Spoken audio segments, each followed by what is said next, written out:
আমার আসলে কথা বলার খুব একটা ইচ্ছা ছিল না, কিন্তু এবার গতবার ওমরায় যে মানুষের কাছে আল্লাহর ঘরে কথা বলে এসেছিলাম যে তাদের কথা বলবো। আমরা আমাদের যারা বিদেশ থেকে টাকা পাঠান, আমরা তাদেরকে রেমিটেন্স যোদ্ধা বলি।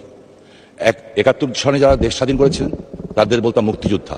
তারা দেশ দিয়ে গেছেন বঙ্গবন্ধুর নেতৃত্বে, আর দেশের অর্থনীতিকে সবচেয়ে সবল রেখেছেন এই রেমিটেন্স যোদ্ধারা।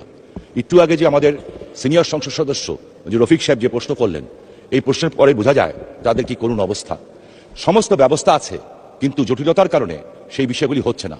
আমার প্রবাসী কল্যাণ মন্ত্রণালয়ের কাছে আমার বিনীত অনুরোধ থাকবে এবং জিজ্ঞাসা থাকবে, এই লোকগুলি যখন হাড় ভাঙা পরিশ্রম করে 40-50 ডিগ্রি সেলসিয়াস বিশেষ করে মিডল ইস্টে কাজ করে, তারপরে সে টাকা পাঠায় এবং আমরা দেশে ভালো অবস্থায় থাকি, তাদের পরিবারও ভালো অবস্থা থাকে, এবং মাননীয় প্রধানমন্ত্রী এই কথাটা বারবার বলেন।